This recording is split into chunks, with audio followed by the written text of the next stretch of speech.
क्योंकि इसी किस्म की सर्कमस्टांसेस 1946 के अंदर कॉलोनियल इंडिया के अंदर पैदा हो चुकी हुई थी।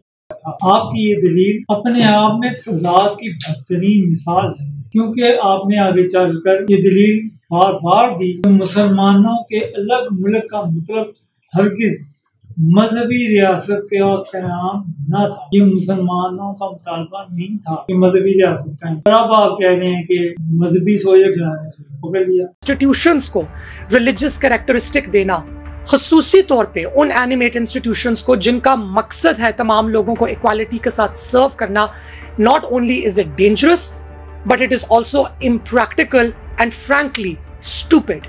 Why am I calling it stupid? Because it doesn't work. जनाब, आपने इस बयान से इस्लाम की अव्वलीन रियासत मदीना से लेकर खिलाफत राशिदा और अगले 1000 साल की इस्लामी रियासतों की शानदार तारीख से लाइल्मी का सबूत दिया है। क्या मजहबी रियासत मदीना में अज खुद नबी करीम सल्लल्लाहु अलैहि वसल्लम ने बनफ्से नफीस आला तरीन मिसालों से अमल नहीं दिखाया? क्या खुलफाए राशिदीन ने बेहतरीन इस्लामी फलाही रियासत का अमली नमूना नहीं दिखाया? क्या 1000 साल तक तमाम दुनिया पर हुकूमत करने वाले मुसलमान खुलफा ने मजहबी रियासत की अमली शक्ल नहीं जाहिर की? बेहतर होगा कि आप दुरुस्त इस्लामी तारीख पढ़ें, समझें और फिर गुफ्तगू किया करें। पाकिस्तान की 76 ईयर्स की हिस्ट्री के अंदर मैं आज अपनी ऑडियंस को इम्प्लोर करती हूँ कि आप मुझे कोई एक रिलीजियस ऑर्डिनेंस, कोई एक रिलीजियस लेजिस्लेशन या कोई एक रिलीजियस पॉलिसी उठा के दिखाएं जिसकी वजह से वायलेंस ना प्रमोट हुई हो बल्कि पीस प्रमोट हो। लीजिए डॉक्टर साहब, आपकी ये ख्वाहिश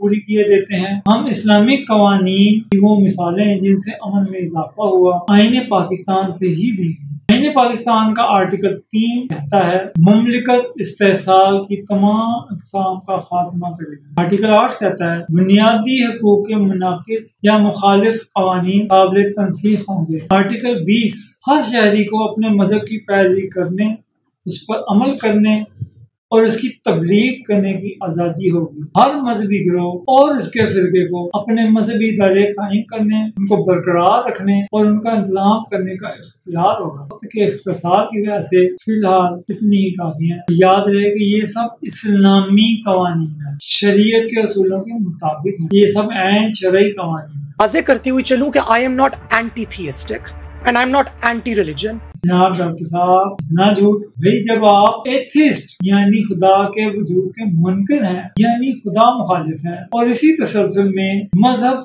और खुसूसन इस्लाम के कवानीन और शरीयत को गलत समझते हैं और इस्लाम को रियासत से अलग करना चाहते हैं, यानी आप मजहब मुखालिफ हैं। इनफैक्ट मेरा ये मानना है कि मजहबियत एक इंसान का, एक सकाफत का, एक मुआशरे का, एक कम्युनिटी का या बेशतर कम्युनिटीज का एक इम्पॉर्टेंट अंग होता है और उसको उनको अपने कम्युनल लेवल के ऊपर, सोशल लेवल के ऊपर और इंडिविजुअल लेवल के ऊपर ही प्रैक्टिस करना चाहिए। आप तो मजहब के इस कदर मुखालिफ हैं कि इसे अफराद और ग्रोहों तक महदूद करके रियासत से बेदखल और एथिज्म के ताबे करना चाहते हैं।